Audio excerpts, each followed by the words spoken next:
good evening, people. And Boy Wonder is back. Connor, how was Greece? Go on, give us a bit of information. How was it? Which islands did you visit? Some nude beaches you went to as well, right? Hey, don't share too many details. Yeah. It was amazing. Yeah, I went to a few different islands. As you can see, I was out there for quite a bit of time. My typically pale Irish complexion has now developed. There's no tan. There's no tan. Oh, come on! I dimmed the lights and everything. So do God, you look the same. What tan? Maybe on your arm a little bit, but you look exactly the same. Hey, let me show you. Are you ready? Go on. Oh, Yeah. you see? Well, that happens to me as well. If I take off my hair watch, I've probably got a little white patch there as well. Yeah, go on. Yeah, I dimmed the lights and everything. Yeah, no, it's brilliant. We went to a few different islands, did the standard ones, Santorini, Mykonos, that sort of thing. But we found a little gem, Koufanissia. If anyone's out traveling the Kykladas in Greece, go to Koufanissia. That water is absolutely crystal clear. Best place I've ever visited. And like you say, plenty of nudist beaches if you want to experience Koufanissia. Is that near Mykonos then, or is that another island off Mykonos? Nah, it was a fair few hours away on a ferry. A lot of ferry traveling, but it was worth it to experience all the different variety of the Kykladas. Did you go to Crete, Malia? Nah, I think Malia. I'm a bit old for Malia, aren't I? What's the other one? Santorini? You must have gone to Santorini. We went to Santorini. We did Mykonos. They're the sort of standard two. We did Ios as well, which is a bit of a party island from back in the day. It's a bit quieter now. Even Europe. Yeah, go on. And Koufanissia. So it is Corfu, but it's called Koufanissia now. Koufanissia. It's different to Corfu. It's a different place. Corfu separate to Koufanissia. Koufanissia, yeah. Go there one day. I've been to, so when I was younger, a lot younger, I went to Malia. We went to Crete. Mm-hmm. Beautiful part of the world. You didn't go for the culture, come on. No, I had the local moussaka. Of course I did. The aubergines and stuff. Loved it. I love my moussaka. Honestly, I did. We had a veggie moussaka and a meat moussaka. It was really good. And then we did ouzo, is it? The shots of like tequila. Yeah. Ouzo. We did those. We went to Sorrento, which was a British bar off the strip in Crete. Really nice. It was good. Omar Napa, Connor. Omar Keher says Napa, Connor. Napa. Any resemblance? Napa, you might be talking about. Napa. That's in Cyprus, though, isn't it? I think. Yep, it is. And we're going to go into it now because we've had enough of your, holidays, exertions, and your stories. I know there were a few other stories on your Instagram posts, which we won't go to. But anyway, it's a big weekend, Connor. Big weekend. It was a big weekend last week. And we'll be covering, on tonight's show, we'll be covering the Joshua and Usyk fight, the Wilder and Fury next week. The Formula One, Lewis is back in front. Felt sorry for Lando Norris, who will be joining Mercedes, I believe, next season. So it will be depends whether George Russell. That's George Russell. Lando's staying at McLaren, I believe. Is it George Russell who's going to? To Mercedes. Replacing Bottas. Don't know where Bottas is off to, but George Russell and Hamilton. Freewold's been to Malia. Yeah, it was good a few years back when I was there, when I was a student. Loved it, absolutely loved it. Got in a fair few punch-ups there as well, Connor, but we won't talk about those. I'm a good boy now. Kevin O'Sullivan. Kevin, big thanks to Kevin. And we'll get him in next week as well, Kevin, if you're free. He was covering you, and he did a splendid job. Actually, I didn't even care if you were going to come back or not, Connor, but anyway, that's fine. Kev was brilliant. But we'll get Kevin next week because you'll get on with Kev. But into it straight away, let's talk about. You know what? Let's talk about you guys first. I'm going to change the banner around. We're going to talk about Tommy Tuchel, a manager who I've got huge respect for. I think he is a good manager, but it's gone a bit. I wouldn't say it's gone, beep up, but it's gone a little bit maybe sideways. Would you say, Connor? The football isn't appeasing the fans. It is a bit negative, but this is These are quite rare because Chelsea have the team to damage the opposition, but against City, and we can say City made you look bad and City were brilliant. Everything was clicking for them, but Chelsea were piss poor, weren't they? I've not seen a performance like that since another embarrassing one against City, actually. It was at the Etihad this time under Antonio Conte, and he came out in the post-match press conference and he said, "I'm not stupid enough to attack Man City because that way I'll lose 5 or 6-0. I mean, he was proved right the season after when we did attack City and we lost 6-0 under Sarri. But that performance, I was at the Etihad that day, and it is the single worst performance I've ever seen live or otherwise. At Stamford Bridge, you mean? No, it was at the Etihad, 1-0. I think Bernardo Silva scored. But it was a terrible game, and there was a video that went viral afterwards. You're talking about last playing season? You're talking about last season? Conte's last season, 2017-18. Okay. Yeah. And there was a video that went viral of them just knocking the ball around, and no one pressed. Everyone just stood there, hands on their hips, just letting them pass it around. And we were 1-0 down at the time, and it was the exact same from Tuchel this weekend or last weekend. I got flashbacks to that horrible day. We were the gap between Werner and Lukaku up front. Compared to our midfield, we started with a midfield three of Kovacic, Kante, and Jorginho. The gap between those players, oh my God. I don't know how he was ever expecting the ball to progress up the pitch. When you got Azpilicueta and Alonso as your wing backs, they're not really going to be shifting the ball up the pitch and carrying the ball large distances. So for me, the setup was all wrong. I could have told you before the game it would have been all wrong.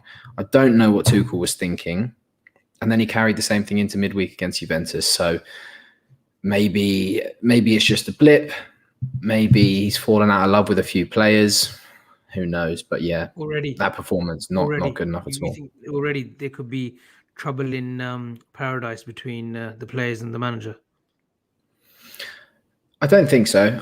I think between certain players, because you're always going to get players who are unhappy with their role within the squad. But some of the ones that are just confusing are the ones that don't have any justification behind them. You've been playing Alonso for 3-4 weeks now, and he's looked, vulnerable, to put it mildly. And Chilwell's not got a sniff, even in midweek rotation games. Alonso started every single one. I just don't understand those ones. Bring in players when players are out of form, when players need a rest. They're the sort of ones that I don't understand. So I don't think there's trouble in paradise, so to speak, but I think there are we might be in a little blip. Everything's gone a little bit stale. We need a good result. If we get a good result on the weekend against Southampton, yeah. Fine. Yeah, people will look past it. It will just be a little bump in the road. 2 comments because they're one after another. Freewold is Tuchel is one-dimensional, Conor. And then we've got one from Kevo Sullivan. Far from trouble, a week is no time. Sides will blow hot and cold throughout the season. Which one do you agree with? Or you might agree with both, that it is just a little, hot and cold. It's just a little period where Chelsea are in the mud and in the media for the wrong reasons. Or is Tuchel one-dimensional now? Because he wasn't like this at Mainz. He wasn't like this at Dortmund for the first 2 seasons. Mm-hmm. It was only at PSG where we saw, this is a bit more of a pragmatic Tuchel. And fair play, people were like applauding and saying, look, he can vary his sort of tactics and his philosophy and his ethos on teams. But, and they got him to the Champions League final, which they narrowly missed out to a great Bayern Munich team that season. But should he be a little bit more expansive, a bit more flamboyant going forward? Well, it depends. I mean, the expectations and the boundaries are different at a club like PSG, at a club like Chelsea, as opposed to a Mainz and a Dortmund. No disrespect to either of those clubs, but they're a different caliber of club and they have different aims, and that allows you to do different things. So expecting someone to play with the sort of freedom that you play at Dortmund or at Mainz, the job security is different for starters. So how can you expect, Tuchel to take as many risks? That's why he came in straight away and shored up the defense with a back 5. Because I feel like he wanted some stability, some security. But he's shown throughout his career that he is a tactically versatile manager and an adaptable and flexible one at that. If we're labeling managers with the one-dimensional accusation, I think Tuchel should be one of the last managers in the world we point that finger at. Saying that, I think he has shown a bit of stubbornness in terms of team selection. He's shown quite a lot of rigidity in terms of formations and tactical options. And that's definitely something that could be worked on. People have been saying since he came in, he's a versatile manager. He'll float between a back 4 and a back 3. We've yet to see a back 4 at Chelsea. We saw it for 15 minutes against Juve in the week. That's the only time I've seen it. So would you go back to a 4-3-3? Would you go back to a 4-3-3, a conventional 4-3-3? But then saying that, I think Mount was a big miss against City. Mm-hmm. And that's something that we need to with your progressive midfield. Exactly, that's something that we need to bear into consideration. Is that these 2 games are the only 2 games under Tuchel's reign that Mount has been unavailable through injury. So, I mean, if you're looking for correlations, that's 100%, isn't it? Yeah. 100% of games without him, 100% losses. And it's not as black and white as that. But he is a really, really excellent link player between midfield and attack, and that's where we were vulnerable in those games. But yeah, you say, would you look to go back to a 4-3-3? Looking at the personnel we have, other than central defenders and central midfielders, I don't see who this 3-back, 5-back formation benefits most. Doesn't benefit the wing backs, doesn't benefit the forwards if you look at the way they're playing. Chilwell back as a left back, Reece James as a right back, and then you've got your Christensen, Silva, or you've got your centre backs, Rudiger. Mm-hmm. And who's the other? But we haven't seen them perform at the level that they performed at in the last 12 months in a back 4. So it's a big unknown. There's a comment from Alan C. Chelsea have a good squad, but if looked at it forensically, it isn't all that. Wingers off form, Werner useless, limited CB cover plus Kante in and out. I mean, the one thing that sticks out is Timo Werner. And we did think, well, I thought with Tuchel coming in, he will have that confidence to get the best out of Timo. But again, it's not working out, is it? Is it one of those, along with the Ziyech as well, where come end of season, and I put Havertz in this as well, and I wasn't, when you signed him, I thought it depends where he plays, but I'm not sure if he's a Premiership player. That doesn't mean he's not a good player or won't go on to become a great player. I don't think he was suited to the Premiership. And I do rate Kai Havertz. I've rated him since 2017 when he first broke through at Leverkusen. But is it one of those where next season you'll have to seriously analyze and maybe cut your losses on a Werner and a Ziyech and just get a genuine, wide man, a bit like a Salah, coming off, the right or the left and playing in a conventional 4-3-3? I think you mentioned cutting losses. I think Chelsea are a club that haven't done that well enough. We've done it in certain regards. I mean, getting rid of Morata after 2 seasons, one where he was okay, the next where he was pretty average. We got rid of him after that. That ruthlessness is what makes elite clubs elite. The ability to trim your squad. If something's not working out, cut them loose. Timo Werner, I mean, he's shown flashes and he's shown that he can be an effective player, sure. But we bought him to score goals. We bought him to look confident and clinical in front of goal, and he doesn't do that. Would Werner thrive in a Liverpool team? I think most attacking players would. It's just a confidence issue with him? Or do you think he's just not cut out for the Premiership? Or do you think it's just a manager change? Well, I think if you took Werner right now and you dropped him in Liverpool right now after the season and a half that he's had, no, I don't think he'd do well, because I think he's mentally so far from the level that he needs to be at. You can see, I mean, one of my favourite things watching Werner at Leipzig was the way he hit the ball. He'd get into little areas wherever in the pitch. He'd be a versatile finisher, left side, right side, central. From the left, yeah. Just hit it and he'd blast it into the roof of the net. I haven't seen him blast a finish since he came to Chelsea. What does that say? That a player doesn't lose that overnight. How can you? Do you think? And Kev's just touched upon here. I won't read all of it, but plus without Giroud and Tammy to lighten the load, 1-0 wins might be the way. Do you think you've missed Tammy as well? I would have kept Tammy. I've been a big Tammy fan. I remember I got some flack from your boys because I suggested getting Tammy in because Chelsea wanted to flog him. And I think he's an underrated player in terms of link up. He's the best player in Italy right now. If you go, I mean, that's not hard. At Roma. Yeah, I mean, well, look at the squads in Italy now. They've lost Ronaldo, they've lost Lukaku. I mean, what is it? It's between him and Lautaro. Is there any other standout talent in Serie A? Rebic is a good player at Milan. Yeah. I like him. I like the look of him. I like the look of Brahim Diaz as well. I thought they played well against us at Anfield. Well, I know we had all the possession, but the little glimpses that we did see of them, they were pretty impressive. But Tammy, again, Giroud, maybe we kept one of the two. Maybe. Yeah, I think Giroud. I wouldn't have kept Giroud. I think he doesn't offer enough. He scores goals occasionally, but in general play, you picture Giroud as a link-up striker, someone that plays with their back to goal and they're a focal point. He's not that anymore. He's good aerially. He's good attacking crosses with his feet and with his head, but for a top club, Giroud should be nowhere near the starting lineup. What by Judge Dredd? Werner could hit a hat-trick anytime soon. Needs a bit of luck, and then the confidence will come. Do you believe that? No, I think that's no, I don't. a load of tosh, but you never know. It could be.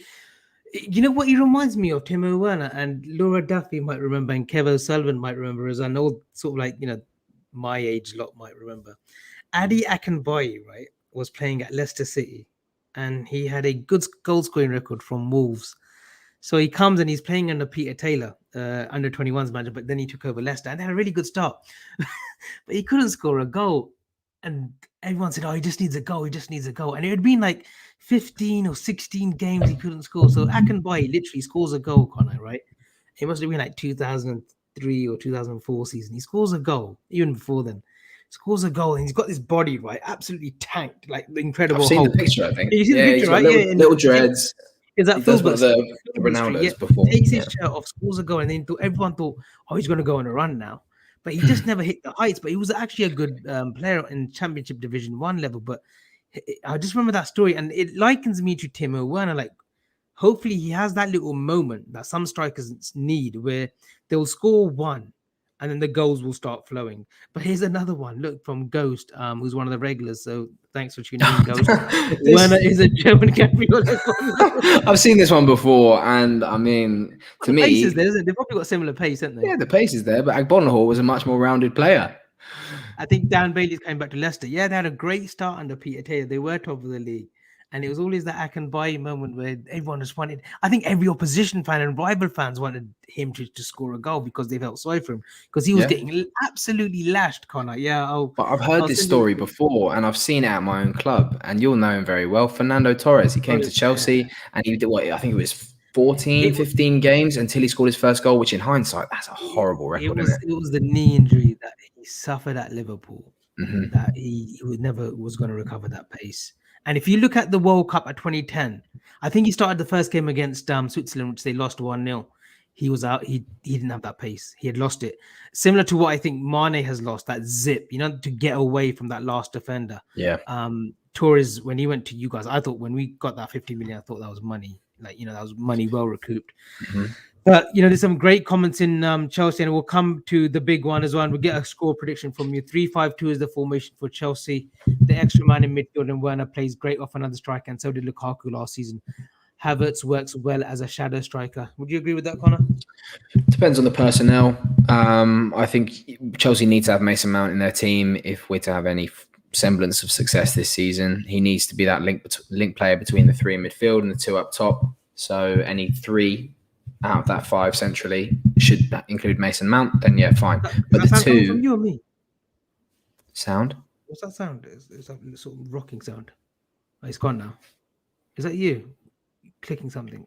I'm perfectly still, mate. Yeah, maybe you're hearing things. Yes. A comment from Sam Thandi. It can take time with any players coming from abroad, but Lukaku will halt Werner's development, in my opinion. Can they play together? They should play together, I think. I don't think they occupy similar spaces, and I think they would get the best out of each other if they were to play together. It's an interesting dynamic at Chelsea because we've got so many forwards that they just seem mismatched. How are you going to put them together? How do you fit in Havertz, Ziyech, Werner, Hudson-Odoi, Pulisic, Lukaku? They're elite players, some of them, by their own right, but it's like we've gone out just name shopping. You see the biggest player on the market and you think, I want him, without any regard for how you're going to piece them together. And that's where I think our failings are. There's a little sound. I think it's coming from you. It's a little, maybe it might be your headphones, AirPods. There's a little bit of a rolling sound. But I thought it was Stephen. Sleven L. It might be Stephen L. So I'm sorry if I've got your name wrong. What's going on with Pulisic? Why ain't Kante starting games? Pulisic he had COVID, didn't he? And then he just not come back into the team, has he? I know when you guys bought Pulisic and he was kept on for that 6 months. I know him and Tuchel fell out during that period at Dortmund. Then obviously Pulisic gets his move and he plays under Lampard and whatnot. But there might be something in there as well, you feel, between Pulisic and Tuchel. But yeah, Christian Pulisic, he'll be brilliant from the left, no? Him on the left, Lukaku, and then a Mount on the right, but then alternate Mount and maybe drop him back as well. I think Pulisic has got a brilliant skill set, but he's injured at the moment, so we can't just say, there's a falling out there. He's been injured for a while. Laura Duffy, brilliant. It was like Chelsea picked names out of a bag. I agree with that wholeheartedly because there's no thinking behind it. There's no logic behind it. There's no logic that would suggest that players like Havertz and Lukaku can play together. They occupy the exact same spaces. Someone like, why have we got Havertz and Ziyech? You know, I don't understand it really, unless you're playing Havertz as a centre forward. In that case, why do you have Lukaku? Don't get it. Go on, then 20 minutes in, that's enough of Chelsea. Give us a prediction. Give us a please. prediction. 1-1, I'm going to say. Wow, you're not even going to back your own team there. I think we're in bad form. I think the results haven't been good recently. I think Southampton are quite an underrated team. And Hasenhüttl. You know what? They played well at the Etihad 2 weeks ago, and I thought they should have won that game. I thought they had some good chances. You're going to go with a 1-1. Really? You're not backing your own team here. You don't have to appease the people in the comments. You know, they know. No, this is from the heart. Don't worry. This is from the heart. No, I fancy Hasenhüttl as well to get a result against you boys tomorrow. It is at Stamford Bridge, isn't it? Yeah, I believe so. Yeah, you're right. So I'm gonna. I think it'll be a score draw as well. I think it'll be a 1-1. Oh no! That's a cop out. You can't have it. Sorry. Well, I don't think Southampton are good enough to beat them. I don't think you lot will get. I don't think you lot will score the second. We'll go for a 2-2 then. You can't have a 1-1. You know, I'll go with a 1-0 Chelsea. I think they'll get a result. I think they'll get a result. You made me say that, by the way. Let's go on to the big one, the one that really matters. And then there's another game that I want to cover because Rafa is going to Old Trafford as well tomorrow, early hours of the morning for me. But Liverpool City, Conor, would you agree that these two have been the two best teams in the last 4 years in the Premiership? Forget about last season. I know we finished third, but would you say in the last 4 years, these two teams have really been the best?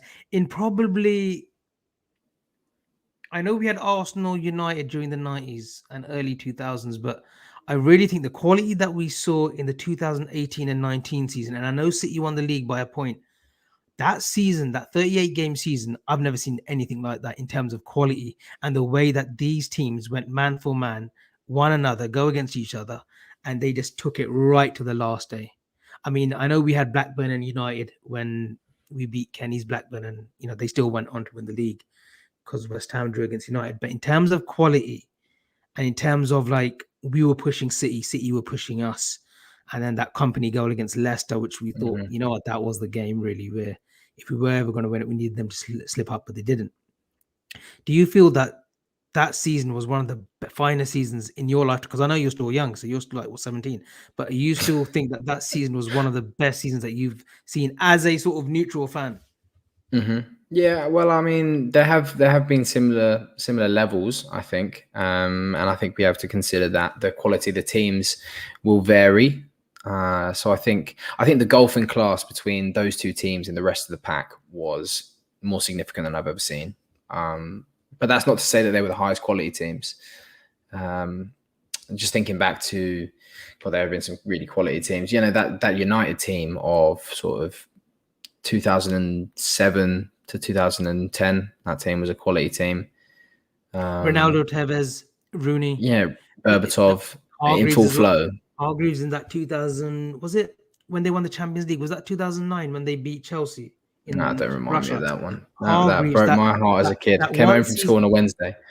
That one season from Owen Hargreaves, though, he was phenomenal. He was the perfect player for their system, and it's just unfortunate that a player of his quality just got injured. But I just want to come up to this point. Liverpool and City have set record points tally past few years, by far the highest quality of football due to two of the best managers to ever be in the game. Would you agree with that, Conor? I would. But I think football evolves, so you have to judge a team by the era that they reside within. Because I don't think that you can say that Klopp as of you know, when was your prime under Klopp? 2018, 2019? 2018 to 20 when we won the league, 2020, yeah. What was that? Well, I still think we are in our prime. Last season was a season disrupted by injuries. Look at us this season. You can't say you're at your prime. You can't say you're in your prime now. You look at Mane now. You look at Firmino now, as opposed to 3 years ago. I mean, those players were electric. They were top of the world. Okay, but Conor, if you're talking about prime, you talk about a manager's legacy. Say Klopp stays here till 2024. 2024 is when his contract officially is over, right? So you will look at that era and you'll think, okay, when were they most successful? So I'm going off the basis of our first trophy was actually in 2019. But some would argue that 2017-18, that last 6 months, that run up into the Champions League final, that could have started off with the prime and then, gone on until when we won the league. So it depends on how we talk about prime. But for me, I think the first 2 years, it was all about Klopp getting the team ready, smart business in the market. And then, leading up to the Kiev final, then the season after, and then it was only really last season up until January when we started getting injuries and our form just dipped, that we were still title contenders. When we beat Palace 7-0, we were still title contenders, Connor.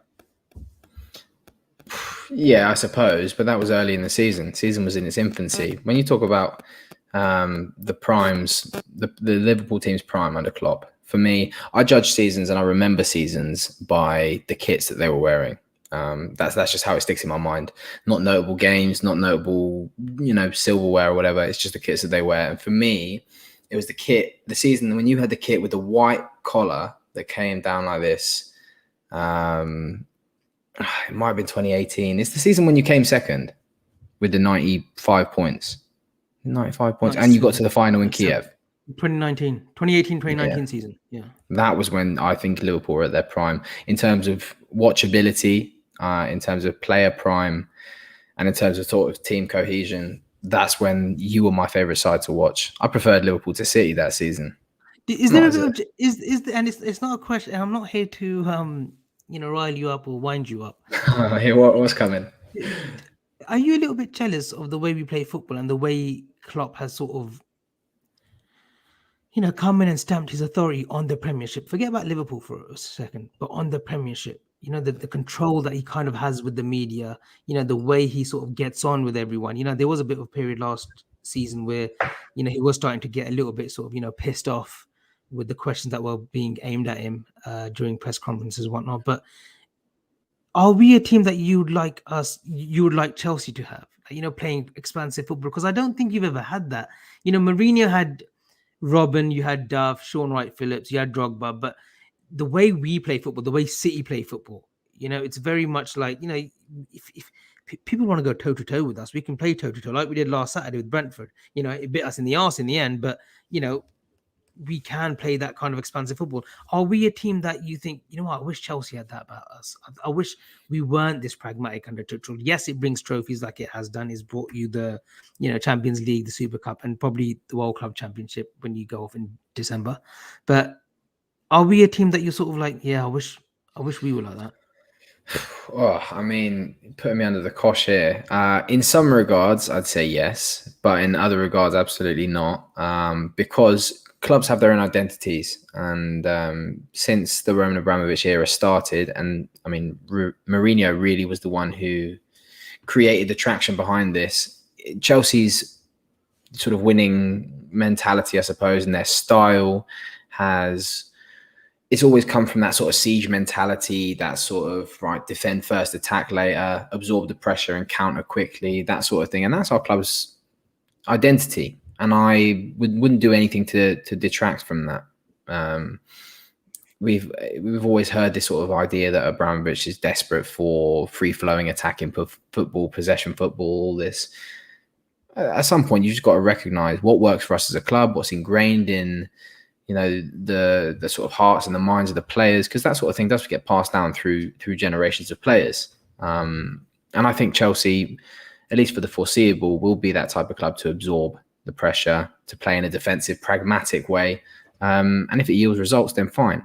But there are certain things that I will happily admit that I'm envious of Liverpool for. And one of them is Jurgen Klopp. I mean, you would have to be the most biased, agenda-driven fan in all of football. What was your thoughts when you first? Because I've known you for a long time now. I'm not gonna call you up on this. But what was your first thoughts when I'm pretty sure we were at a certain hotel, just like walking, and I asked your opinion of what do you reckon of Klopp, Connor, coming to Liverpool? What was your first thoughts? Go on. I didn't think he was up to the level, to be honest. I thought he's a charismatic fella, and I thought he suited Liverpool well. A bit of huff and puff, didn't you? You thought he was a bit of huff and puff. Yeah, he's a bit animated. He's not going to have you. I don't see it. A Top bit of four a at best. Mourinho Top four, wannabe top four, at the time, I thought. top four at best. Normal Yeah, one. I did think so. Yeah, I did think so. Wait, are you remembering quotes back from 2014 or whenever it was? I don't know how you've done that. Look, I remember your thoughts exactly. You were like, I Hmm. don't think he'll take you to that level.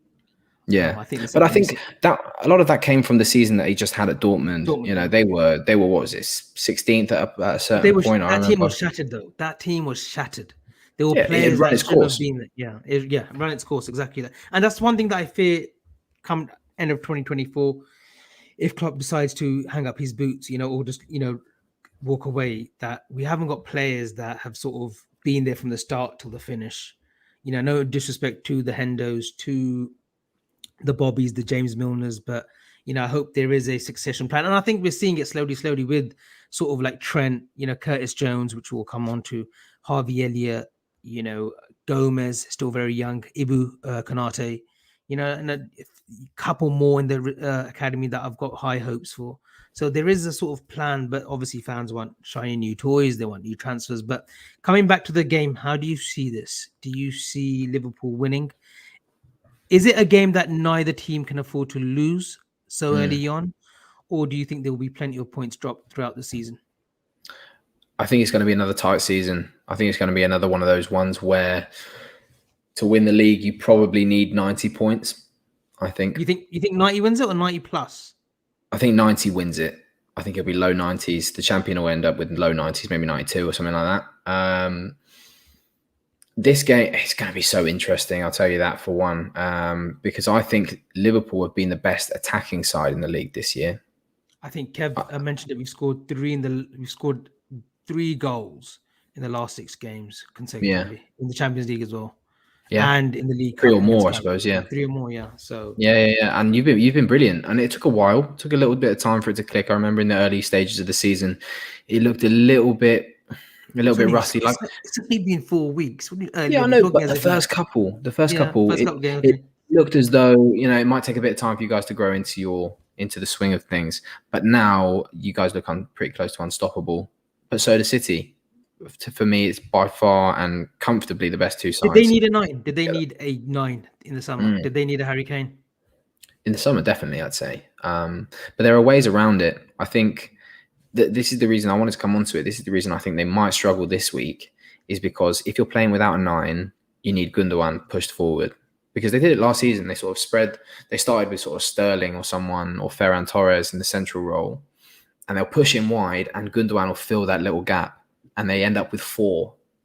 And they end up with 4 at the front, 2 wingers, and then Sterling and Gundogan just hanging around the edge of the box. And that's dangerous. He's out for Sunday though. Exactly. So I think they'll struggle because of that. But they didn't struggle against Chelsea. I think they'll play with the double pivot. We were mentioning it yesterday on Con. I think he'll go Rodri, Fernandinho, De Bruyne. No. He'll play Foden in a false 9. A bit similar to how he did with Chelsea. A floating 9, if that makes sense. Yeah. I don't think he'll play a double pivot, though. I think he'll just stick with Rodri. It's tough, though, because other than Rodri, who are their sort of defined central midfielders? Rodri and Fernandinho. Then they played De Bruyne in there. They played Bernardo in there. Bernardo's undroppable. He played, because he was brilliant last week. He was top notch. Work rate was phenomenal. Got the ball, gave the ball, like quick passing, incisive. Mm-hmm. He was one of the top performers last week. I thought he was brilliant. Yeah, agreed. But then someone I want to come on to is Jack Grealish. Now, what would you make of his start so far at City? Because I think he's had expectations on him, and he's performed well in some games. But for me, he's not reached the heights that I was anticipating. First of all, forget about the price tag. Forget about the 100 million. Don't care how much they spent. They're going to spend that kind of money. I think he's a fantastic footballer, Conor. I really think he's top draw. He's the closest thing that we have to a Gascoigne, a Maverick. And you probably won't know. You probably didn't see enough of Gascoigne. But Gascoigne of sort of Lazio, I didn't see enough of him. I hardly ever remember his Spurs days only on YouTube, but Lazio, Rangers, the goal against Scotland, he was a maverick. He could turn up with a piece of like magic out of anywhere. And Grealish is like that. The only thing with Grealish is he hasn't, similar to Gascoigne, he hasn't got natural pace. He's quick with the ball, if that makes sense. And he can't he can't get away. Like Milner, I said it yesterday, I think Milner will be fine playing against him. And there were a few heads were like, "You sure?" I was like, "Yeah." I said, "It's fine as long as he doesn't pick up a yellow card. James Milner will be fine against Jack Grealish because Jack Grealish he'll draw the foul. He loves drawing fouls. That's what he does. It's one of his best traits. But I that's don't one think of he can get Milner's away. worst. Is that he's rash and he dives in But sometimes. then, And Connor, if you go back to the Palace game, his first yellow card, and he was playing up against a Zaha, and they looked dangerous, Palace at times, was in the 77th minute. So he has got that, he's an intelligent player, James Milner. So I think that he'll be fine. But Jack Grealish, I think Kev says, look, Gaza was unplayable prior to his injury. Yeah, he had he had a bad injury at Lazio as well, ACL, I think, or cruciate. But Jack Grealish, on his day, he is unplayable. I think he's had a good start. I'm not going to say he's been a flop because he hasn't. I wouldn't say he's been average. He's had a good start in the City team, and he's still learning about the role as well. And Pep demands a lot. You can see him constantly speaking to him, Mahrez. Sometimes it's for the camera. We all know that, but you can see already that he's learning. He's picking up things that he wouldn't have picked up at Villa. Although I do rate Dean Smith as well. I think he's done a fantastic job at Villa. yeah, well, I agree in some regard, but I don't really. I won't lie. I think Grealish has been poor relative to expectation. He's had 6 games. Yeah, I know. He's had 6 games and he's looked good in maybe one of them against Leipzig in the Champions League. I don't think at Villa, he was the focal point and he had the sort of creative license to be able to drift around and, he had the freedom to roam the pitch. He could drift centrally. He could go to the left. It almost reminds me of Eden Hazard at Real Madrid. He seems confined to a certain area and that's sort of restricting his ability to play his own game. He's not taking on players. He's doing that same thing where he sort of dribbles with the ball and then he cuts back and then he'll pass it inside to Bernardo or back to Zinchenko. But we know that Pep likes to mold players.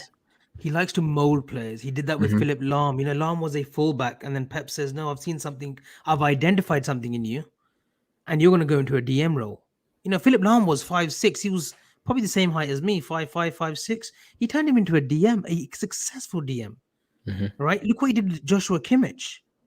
He likes to mold players. So it might be a role that we might not be used to, or the daring or the flamboyant Jack Grealish that we saw at Villa. It might just be a more controlled role, if that makes sense. You got to remember when he took charge of City, what he did with Sterling. Sterling was hitting record numbers only when Pep took over. Sterling wasn't pulling up any trees under Pellegrini. He was okay, but he wasn't scoring the goals he was under Pep. Sure, he elevated his game, but then there have been players that haven't. He's 5'7". He's quite a few inches taller than me. Then thanks, Laura. Thanks for dropping that in, Laura. Yeah, another one. Unlucky. But yeah, you say, oh well, he's improved Sterling. Just because he's improved one player doesn't mean he can't improve, or it doesn't mean he'll improve every player. I saw the rumors at the start of the season that he envisaged Jack as a number 8. And I was really looking forward to that because I think he's a player who is so creative with his passing. I think that's his best attribute. People talk about his dribbling. He's the best dribbler in the league, all of this. I don't think he is. I think he's okay in tight spaces. I think he's okay, maneuvering around defenders. But it's his creativity and passing that are the best things. You want to read this out? Hey, me and you both. Jody Morris, he's who I modeled my game on. Tough tackling, deep lying. Dredd. I actually know who this A Dread is, but I won't expose him now. The best DMs are typically Yohai Avi, Kante Mash, Jody Morris. Brilliant. And here's another one. Fucking hell. I might adopt that one. Fact about Lahm, his nickname is the Magic Dwarf. Well, luckily I haven't been called the Dwarf yet. So that's brilliant though. Another one to add to that list. Claude Makaleli. He was a little fellow, wasn't he? Brilliant player. 5'7". Phenomenal player. Yeah. Actually, it's making sense now, isn't it? That's where I play as well. That's where I play. No, you're not a footballer. You're not a footballer. I'm a deep lying midfielder. You're okay. Anyway, give us a prediction. Look, we've got to get the show on the road. Come on. Liverpool City, come on. I went yesterday with 3-1. I went 3-1 and Jota brace. And I think it'll be a really good game. I said it'll be a KG first 15-20. As soon as there's a goal, sparks will fly off. But go on. I'm gonna anger the masses in the comments. Everyone's looking forward to a big game, good game, creative attacking football. 0-0 for me. I think they're going to shut each other out, and they'll be too afraid of losing to even chance on winning. You don't think there's going to be a goal? on Saturday? No. Wow. I believe the 2018-19 game at Anfield was a 0-0. Mahrez missed the penalty. I think the last sort Oh of yeah. 3-4 minutes of the game, I think Virgil went in for Sane. All right, let's have a little bit of a break because we're going to talk about the top European players, top informed players. You created a list. I created a list. We can talk about the obvious, the Haalands and the Mbappes and the Cristianos and Salahs, but we're not going to. We've gone sort of outside the box, but not too much outside the box. I'll give my first name, Connor. Leroy Sane. Had a bad ACL injury. Looks as if now he's in the form of his life. You know, the last 6-7 games, assists, goals, scored an absolute beauty of a goal on Wednesday. Was it? Not sure if the keeper could have done much better. I saw the swerve on that ball. It was exceptional. He's one of the players for me. Your thoughts on Leroy Sané, and then give me your list as well. I mean, firstly, you say he scored a wonder goal or whatever it was. That was a cross. I mean, I saw the replay. He picks his head up and he goes, and he looks directly across into the box at Lewandowski, and then he just chips it straight over the keeper's head. Unless he is the greatest player alive right now, there's no way he placed that intentionally. That was a cross. But that's beside the point. Yeah, Sané's been in good form. And I think sorry if you're getting my dishwasher beeping like mad. I think the secret behind it is they've moved him from the right to the left. Yeah. He was playing on the left under Guardiola, and I remember seeing a stat. Grace Robertson tweeted on Twitter that he had the best finishing in terms of sort of expected goals against the shot location. He had the best finishing of anyone in that pocket of space, barring Lionel Messi, and that was it. So he's obviously got a niche there. I know he scored that exact same goal against Liverpool, didn't he? In that top quality season we were talking about, 2018-19, where he just shifted it onto his left, hit it far post across the keeper. That was the winner. That was the winner. That was the title clincher that game, to be honest. And that was a high quality goal to settle a high quality game. A goal. Game of the season, that was that 2-1. Game of the season. I'd We say scored so. probably the goal of the season. That goal consisted of like 24. Laura, find out how many passes that was. And then it was Trent on his left who shifted it to Robbo, and then Bobby. Brilliant. Yeah. See, you watch Liverpool games. You're you're an adopted LFC fan. Give me your name, and then we'll go with the rest of the list. So Leroy Sané. My first one would be Nkunku at Leipzig. Yeah. And that's not just based on Champions League performances, because I know he's got 5 goals in 2 games, maybe. I think. Did he get a brace in the last game? I'm not sure. I know he got a hat-trick against City, didn't he? Yeah. He scored against City. Yeah. So he's done well, and he's looked good in the Bundesliga as well. Leipzig, I know they're not doing. Yeah, Jesse Marsch, he's not really. They lost to Bruges as well. You just think whether the board at Leipzig will give him time, because that Ralf Rangnick is a bit of a dick, basically. Rangnick's gone. He's at Lokomotiv Moscow now. Is he not? Is he still not in the ambassador? He's not, is he? He's not. No. So he's like a director of football at Lokomotiv Moscow. Yeah. So yeah, he might get a season then, but he needs to start changing that team fast, because it's not worked out so far. Mm-hmm. But in Nkunku, you like the look of him then? I like the look of Nkunku, and I like the look of Szoboszlai as well at Leipzig. The two of them, quality players. Both. The thing that I look for in attacking players, and we were talking about it before with Werner, is just the ability to hit a ball. If my strikers can't smack the ball, can't leather it into the top of the net, I don't want them. And players like Nkunku and players like Szoboszlai, they can leather a ball. So they can hit a ball. They can hit a ball from 30, 40 yards as well, and make it swerve and go in all sorts of googly directions. Modern ball strikers. Your next player? Karim Adeyemi. Now, this is an interesting one, because there's a lot of talk amongst the Twitterati that Liverpool have an interest in Karim Adeyemi. He is 19. He originally came from the excellent school of Bayern Munich, the academy. Then he comes over to Austria, and then he's playing regularly now. He's won 5 penalties already in 2 Champions League games. Must be a record. If someone wants to confirm that in the comments. I think he's a good player, but if there is any inkling that we do want Adeyemi, then you do feel that we need to do a deal in January, and then you're probably wanting Salzburg to be out of the Champions League as well by then. So yeah, he's definitely one player that I would definitely take. for that next sort of succession planning at Liverpool Football Club. Your thoughts on Eddie Emi? He looks good. He looks direct. He looks clinical. He looks like the type of player that would suit Liverpool to a T. But where does he play? Because I know he's Off played the right. a He mix plays a 9. between exactly between a 9 and a wide forward. So obviously in the Liverpool setup, I'd probably envisage him as being a wide forward, right? Because your wide 9 forward, doesn't but play like a 9. He can play as a 9 though. He can play as a 9. He's not going to display salary, is he? But what he is Might as a give player salary is he's a runner. He's a runner either side. He exploits space really, really well, like your wide forwards do. He doesn't drop back. He's not yet anyway refined with his passing and his pass selection. So I don't see him dropping in as a 9 for you guys. But as a wide forward rotation option, sure. I think you've got good ones already with Jota and Harvey Elliott. Imagining that he comes back to previous levels. What have you made of? Come back to Liverpool. What have you made of Curtis Jones? I think he's had a lot of unnecessary stick, especially from his own fans. Actually, I think we live in a world now where, like you said earlier, fans want the newest, shiniest toy to add to their collection. And someone like Curtis Jones might not be the most fashionable player, but I think that's a lot of that is to do with how he's been utilised by Klopp. I think he is better in an attacking setup. I watched him in the youth team, and he played in a much more attacking role without the defensive responsibility. And he was amazing. He was a standout player, and everyone thought, "God, this guy's going to the top." And he's coming to Liverpool, and he's not hit the ground running completely.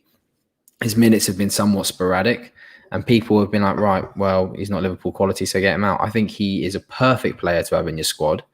He can be a game changer from the bench. He can influence games from the start. And he's a different profile to the rest of your midfield. So I think you found a gem with him. What do you think?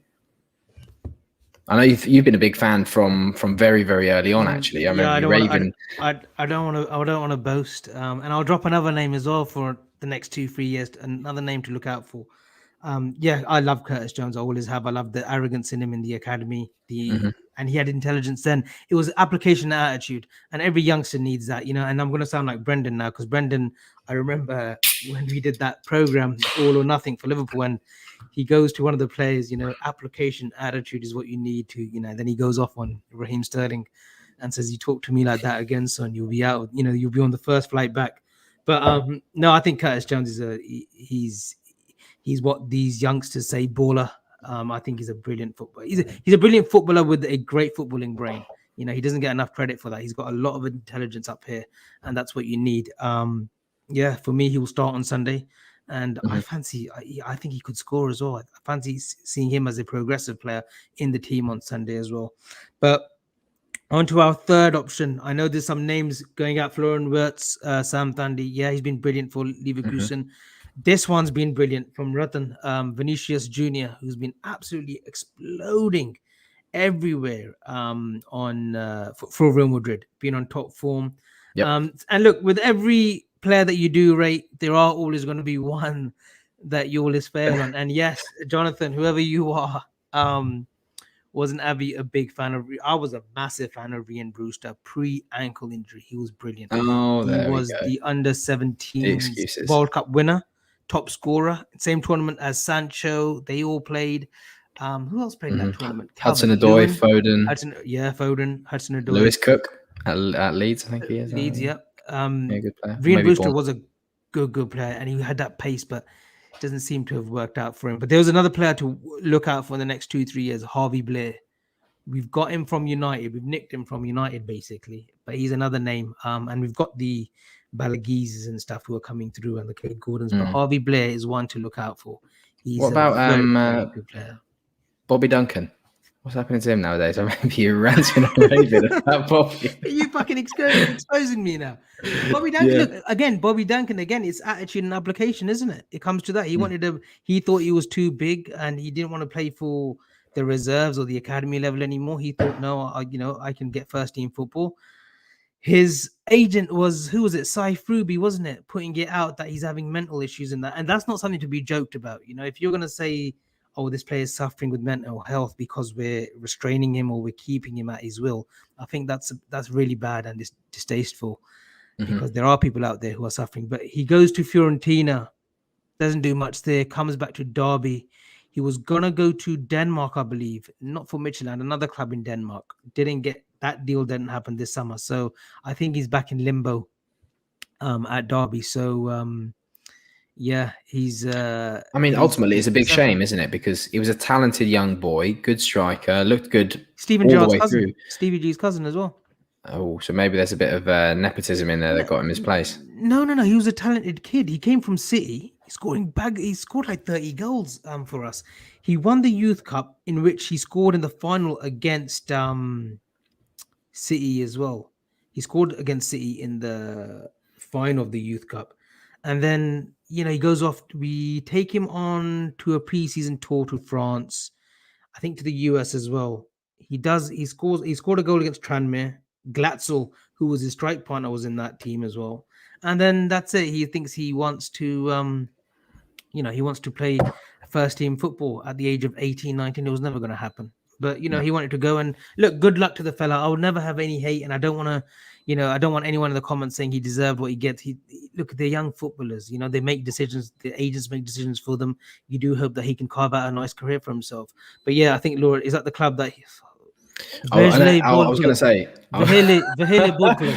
I'm going to go I with was a good pronunciation. Vele Bold Club. Vehele Bold Club. But yeah, and the third name, I'll let you have your third name. Who's your third name? And we'll go with the last name for me. I'm tied between two. One who I'm a bit dubious to say because he's been a shining star in a pile of shit, and that's Ronald Araujo at Barca. I think he's been a very good player, and I think centre back. Centre back, big dominant centre back, good player, and technically proficient as well.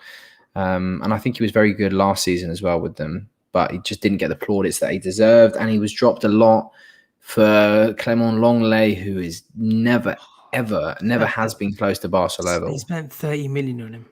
Mental, absolutely mental. And then I'll move on to my other one. I'll get four in. It will be Max wants Caqueret at Lyon. Yeah. Good little player. Another one of those little DMs. He's about 5'8", 5'9", I think. Him and that Bruno Guimaraes. I think you nailed that one, actually. I think you did. I would say Guimaraes would be my pronunciation, but I am not Brazilian. Hold up. Josh Joseph, please put fans in the stream. Josh, if you want to come on anytime, just DM me on Twitter. If you want it next Friday, what we can do next Friday, if there's 3-4 people who we'll be joined by Kev next week, and we'll have a fourth screen. Any fan that wants to come on and just express their views, give me a bit of shit, give Connor a bit of slack. I won't let you guys have any ill word towards Kev because Kev's brilliant. But yeah, if you want to come on, Josh, just DM me and then I'll give you the stream link and you can come on. No issues at all whatsoever. Great to have fans on and interacting. So there you go. No problems, mate. Just DM me. But yeah, final player, Maxence Caqueret. I think he'll get a big move to a probably top 6 club in England, or someone like Bayern maybe looking for a succession for. Well, I mean, they probably don't need succession plans for someone like Kimmich or Goretzka. You had four. No, stop it. Okay, fine. But Max Caqueret and Ronald Araujo. There we go. The man in Europe right now is Amin Guri. Love him. Plays for Nice. Nice is actually my second team. I've just bought their jersey. Should be here in the post actually today or tomorrow. Waiting. They kick off tomorrow at 12 midday. Go and watch him. Go and watch Christophe Gaultier's Nice. They're playing good football. He's just taken over. They're scoring some good goals, good team goals. And Amin Guri was playing more on the left last season, but he's coming through the middle now. And he's a player next season. He won't be at Nice. He will be at a top club. And I really do hope that he's at Liverpool because he's one player that, I would take a punt on. See, I thought he was a central player. I thought he was like a false 9 type player. Originally at Lyon in the academy, he was a 9, but then he got shifted to the left, and now he's come back into the 9. So there we go. Yeah. So he looks like the type of player exactly that Liverpool would look to for, because they do need a succession for Firmino, don't they? And what's he approaching 30 now, if not there already? He's what? Firmino. He must be 30. He's 30. Is it 2nd of October? I think tomorrow's his birthday. So happy birthday to Bobby. If you're watching, Bobby. Yeah, Bobby. Feliz cumpleaños. He says he watches like Friday show a little bit, on highlights and whatnot. Paul Smith, Ryan Shirk is another one up and coming from Lyon. Yep. Great system that Lyon have got. If you look at the players that they used to produce or have at their disposal, Karim Benzema, Ben Arfa, they had Titi, Mamadou Diarra, Mikel Essien. They had. I don't think they came to the Essien, academy though. and Juninho Dombele, Perempegano, that one who used to score those free kicks. He was good. Pernambucano. There Yeah, you go. yeah. You like these free kicks, didn't you? A bit like Hakan Kachalanoglu. What's his name? Do not Kalanoglu. kill me. Do not No, kill me what was his today. name? Kachalanoglu. Chalanoglu. Chalanoglu. There you go. But look, listen. Last prediction. United Everton. Go on. Does Rafa get a result at Old Trafford? Are United lucky? Is Ronaldo's comeback? Has it been brilliant? Has it, or is he just getting these lucky goals in? Ronaldo's Ronaldo. He gets lucky goals. The commentators always say, "Oh well, he's not got lucky there. It's just predatory instincts." No, he's got lucky. He's got very lucky. I think 4 of his 5 goals have been rebounds. For God's sake. Yeah. But saying that, I still back him to score on the weekend, and I still back United to win on the weekend. I'm going 2-0 United. Oh, you think they'll be Rafa's Everton. I mean, yeah. Yeah, I do. I don't know why that's a no. It's not. No, it's not a shocker. I think Rafa will get a result. I really do. I don't think. Look, it's one of those ones. I want United to lose. Of course, I do every week, but I want Ollie to be in the job as well. So it's one of those hard ones. I don't mind if Ollie picks up a few wins, but I think Everton will play well tomorrow. I think they'll get a draw. If not, I think they'll win. I think they'll sneak in a 1-0 or a 2-1 win. Yeah. I think they're without. I think they are without Richarlison. And I think Calvert-Lewin is in light training, but it is a game that I'll definitely be up for 4:30. I think as well. So they've not got Calvert-Lewin or Richarlison. Neither of the two. I think Richarlison is out, and then Calvert-Lewin didn't start the last game. He came on, didn't he? So I don't think he's fit. Well, I think he'll probably start then if Richarlison's out, because otherwise, who are they going to start centrally? Well, they'll go with who have they got? They've got who are they forwards? Cenk Tosun. Have they got him still? No, they haven't got Cenk Tosun. Who have they got as their forwards? Who did they play last week? He scored as well for Everton. Damari Gray. Damari Gray, Townsend. That's 2. Rondon. Salomon Rondon. Jonathan, thank you. We were linked with him as well, Salomon Rondon. Good player. He holds the ball. Yeah, he's a good player for a 35-year-old. He's good. Yeah. I'm going to go with 2-1. Someone mentioned Nabil Fekir. Brilliant. This Oliver guy must know me really well. Nabil Fekir has been good as well. Sorry, for Olivier's credit, you keep saying his name wrong. You do it every show. You see, there's an I after the V. Olivier. Like Giron. Olivier. Olivier. Yes, I said Olivier. I don't know if you're French, but Olivier. There you go. But no, Nabil Fekir has played well at Betis. I'm still dumbfounded that no one else took a chance on him in 2019 when his deal collapsed with us. That there was no other club, a little bit above Betis, that would have taken a chance on him. Maybe it was his brother, his agent, or his dodgy knees. We'll never know. But right, football. Oh, he's French Canadian. I think he's from Quebec. He could be from Quebec. That's maybe French Canadian. So Olivier, thanks for tuning in. Let's talk now about. We're gonna go on a different sport now. Enough sport, and I want to talk about the big one last week, and this will be the final topic of the show tonight. Joshua Usyk. Conor, what did you tweet last week prior to the fight? Your prediction? I knew this was coming out. I didn't think it would come out so early in the review, but I knew it was coming out. I tweeted Joshua within 6, and I will hold my hands up. I got it wrong. You predicted Joshua in 6, didn't you? So Joshua, I think me and Kev, we did a pod last Friday while you were gallivanting in your naked beaches in Greece. We said Usyk on points, and I said it would be a very comprehensive win as well. Mm-hmm. Because it was just the way, the style that Usyk brings, and I think he was just a thorn in Joshua. And Joshua, there was a video that I posted on a WhatsApp group. If you saw Joshua's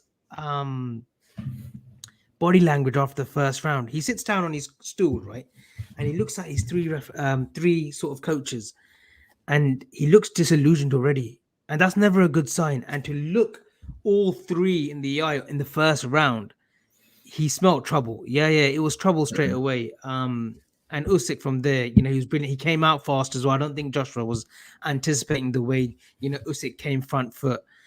And now, Connor, I want to come to this because I've had a few good debates with some of the regulars, Kieran Thorne. We've had a debate about this rematch clause. Do you think these are the right way that Joshua should go for the rematch, or do you think he should maybe evaluate his game, go back to the gym, go and fight two good sort of heavyweights, or even one good heavyweight in that top four of 6, 7? So maybe a Luis Ortiz or a Frank Sanchez, who's fighting, I think, next week as well, or the week after the Wilder Fury fight. Like, not even a tune-up, but if you're gonna fight, if you're gonna come differently to Usyk with a different style and stance, with a different approach, you know, go and fight someone else before you fight Usyk, because this time Usyk, I don't think Usyk will come this time just for points. I think he'll genuinely knock him out. I really think, and he's got the power. We know he can hurt Joshua. And that final round, that last minute, that was shaky. You know, he was on the ropes there. One more round and he's done. Father Ted time. It's a stoppage. I'm telling you, the ref could have called it. So, do you think it's dangerous that he takes this rematch, or do you think, you know, it is what it is? If he signed the rematch, then, you know, let's just hope he's changed his stance and whatnot. No, yes, absolutely. I think it's dangerous for Joshua. The only hint of danger for Usyk would be, as you suggest, if he gets, you know, overconfident and comes for the stoppage and thinks he has it in him and underestimates Joshua, because we all know Joshua is a power player. You know, and if you underestimate him, and if you know, are loose in your attack and in your defense, then he'll exploit that and you'll be down. So that could be a worry for Usyk. But no, I think if anyone needs to be worried about the rematch clause, it should be AJ, because they've both known each other now. They've both got used to each other. They've both experienced each other firsthand. And from that, you learn a lot more than just, you know, sparring, training, watching videos, preparation, that sort of thing. And I think the fighter who will learn most and who will learn quickest is Usyk. And the fighter who's clearly got the upper hand right now is Usyk. So if they were to have another bout, especially the sooner the better for Usyk as well. So yeah, I think Usyk definitely has the upper hand if they were to fight again.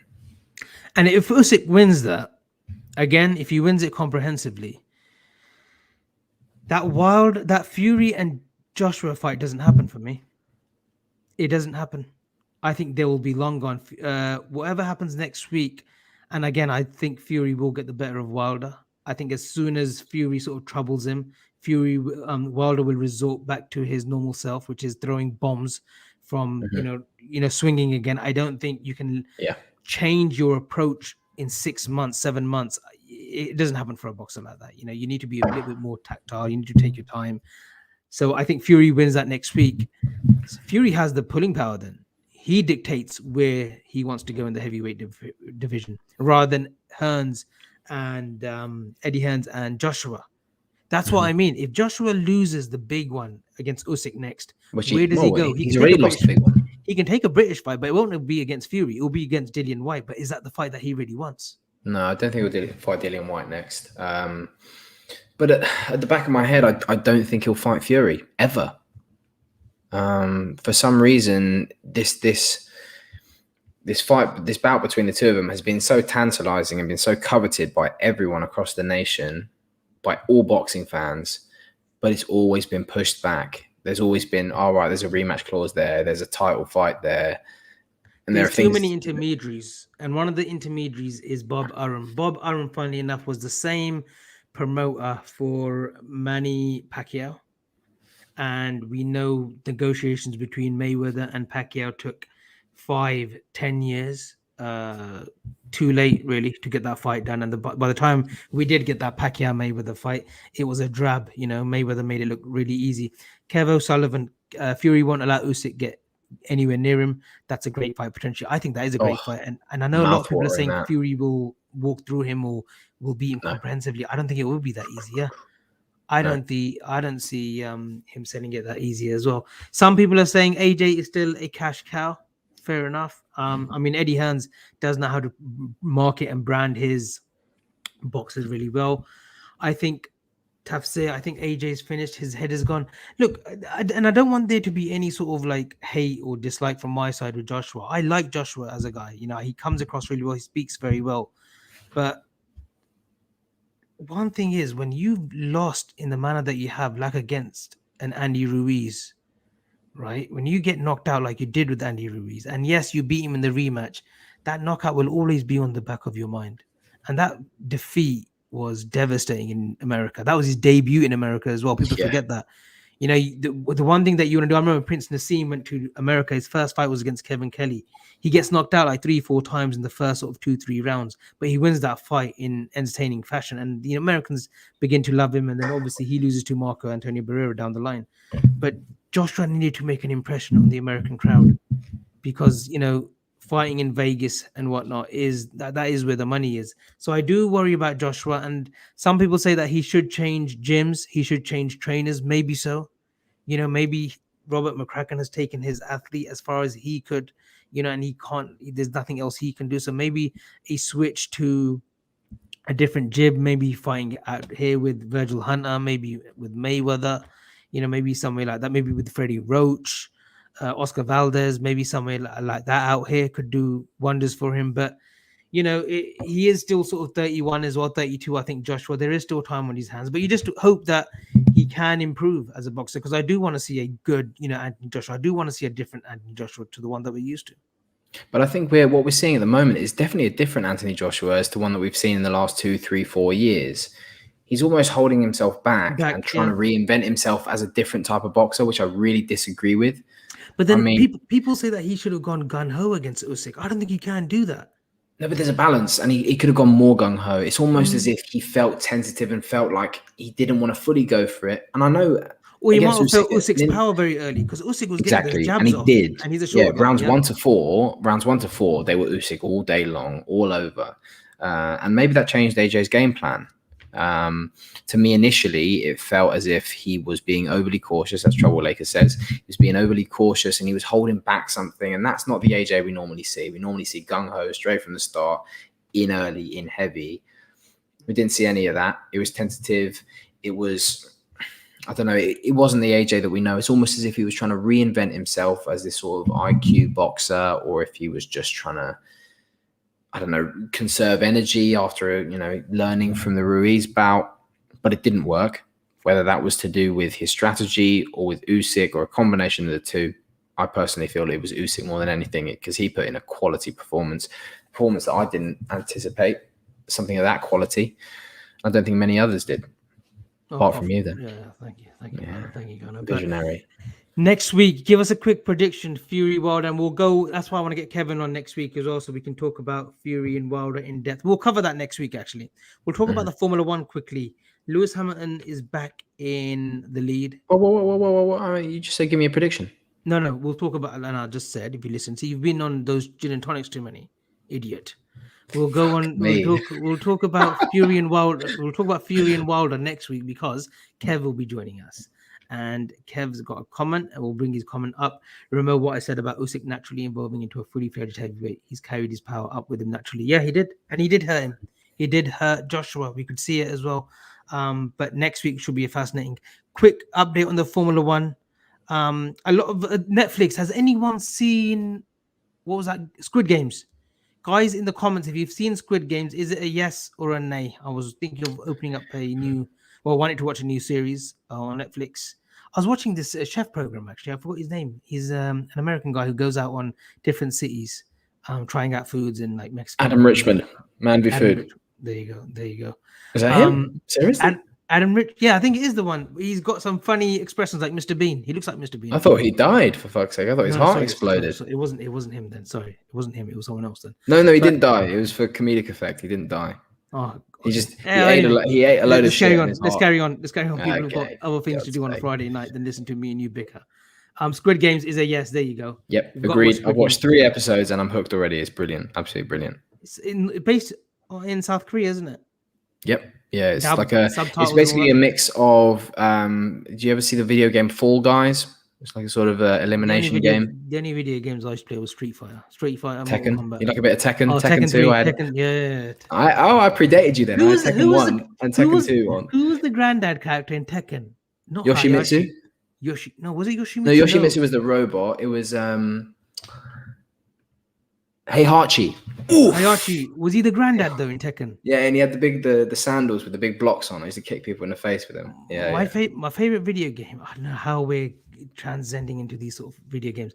Soul Calibur on the Xbox 360. Oh, the graphics, brilliant game. And used to have nunchucks, swords, and all these brilliant. Soul Calibur was the best fighting game. Better than Street Fighter, better than Mortal Kombat, better than Tekken. Soul Calibur, Connor. Oh, it was a I'll great. Give it a go. I like that sort of thing. Yeah, with that. Talking about Squid Games, it's sort of like it's a combination of Fall Guys, which is like an elimination game with the Hunger Games. Kill Bill. It's an elimination game with death as the ultimate consequence, and it's for I won't delve too much into the details, but I would definitely recommend watching it. Got it. There was Jinpachi Mishima. Who was that? A character out of Tekken. Jinpachi Mishima. That must be a later one because I only played Tekken 1, 2, 3. That might be in the Soul Calibur, one of the unlockable characters. You know, when you got to do certain sort of missions and stuff to unlock characters. Yeah. I used to just buy the credits off my dad's credit card. That's what I used to do, honestly. You know, like you could buy. Honestly, I used to just buy them, and then you say, "What's this on my Mastercard?" I was like, "Dad, I had to get something on the computer." Then obviously you get trouble and whatnot in it. No pocket money for the week for Avy answer. That's fine.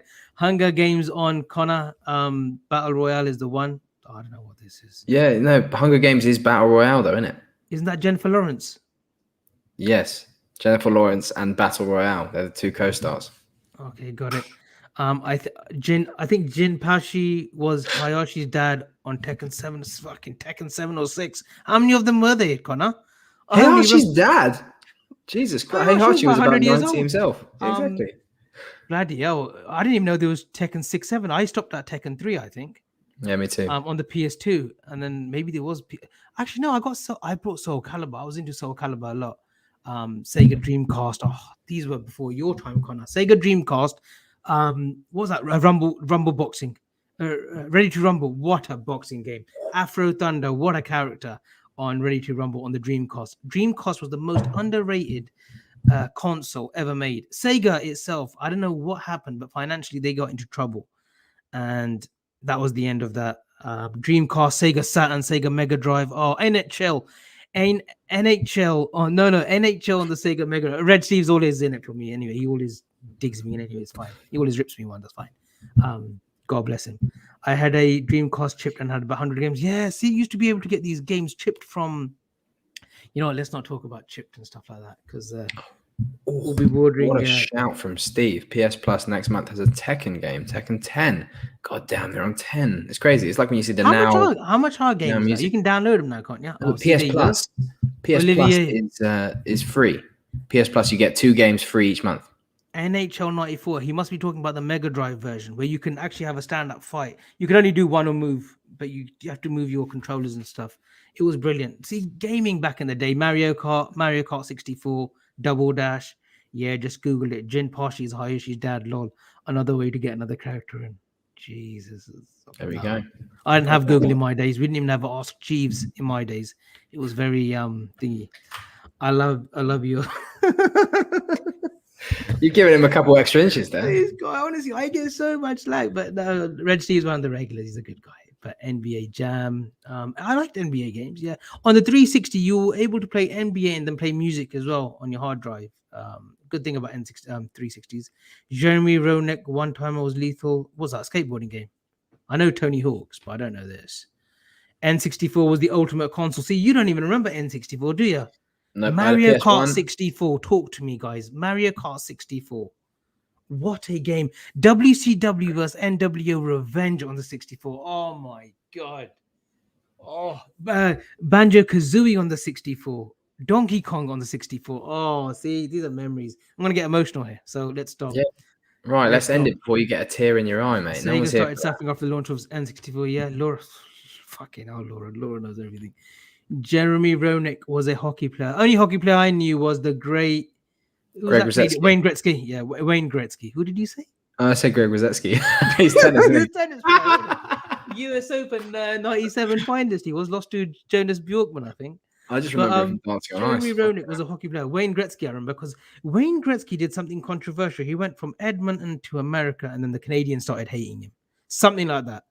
WWE No Mercy on N64. Oh wow, we should do a retro gaming podcast. First one I had was Nintendo with the top loader cartridge. Yeah, my first console was Sega Master System 1 and 2. Then Mega Drive was always expensive, but I managed to get Mega Drive out of my mum and dad. Then I had Nintendo. Then the SNES. The SNES came out. Kickoff was a brilliant soccer game where they had fake names and whatnot. But these were brilliant, man. King's Ransom 30 for 30. What's that? A program? That must be a program. ESPN. Streets of Rage, yeah, good game. See, I never was into my Amigas.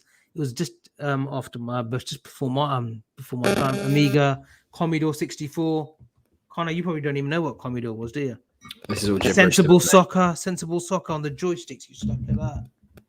Brilliant games. All gibberish to me. Here you go. This was what it was. So Wayne Gretzky went from Calgary Oilers, whatever you call them, to LA Rams for a record wage. There you go. That's what the controversy was. And he was absolutely vilified. He was threatened, or all sorts. It was a very controversial Edward. Don't worry, Edward. We'll be back with Footy Talk next week. We'll be joined by Kevin Sullivan and Josh Joseph will be joining us. So if there's anyone who wants to come in on the show next week, we can do a quick 10-minute segments. You can give us whatever insults, abuse, or we can just talk footy about various sports. You're more than welcome. Laura Duffy, if you just want to be on standby, if you want to come on the show, more than welcome. Sam Thundy, anyone that wants to come on, brilliant. Here you go. That's on Wayne Gretzky when he signed for LA Kings. Okay, that document he was talking about, King's Ransom. There you go. That's on Wayne Gretzky, so you might want to watch that today. But brilliant, guys. It's been a brilliant show. Thanks for everyone that tuned in. Connor, welcome back. Is it good to be back? Absolute pleasure. Honestly, it's like I never left. Straight back into the swing of things. Good. And you can host next week as well, so that would be a good thing. But no, guys, thanks for tuning in. Have a great weekend. Stay safe. Stay blessed. Remember, we are on our road to recovery with Sienna. Please contribute where you can. Let's get her enough funds for her recovery as well. It will take a bit of time, but I believe her trip to America has been penciled in. So that's great news as well. But guys, have a good one. Let's hope that we win on Sunday. And let's just hope that Chelsea lose tomorrow against Southampton. Over and out. Thank you. Motherfucker.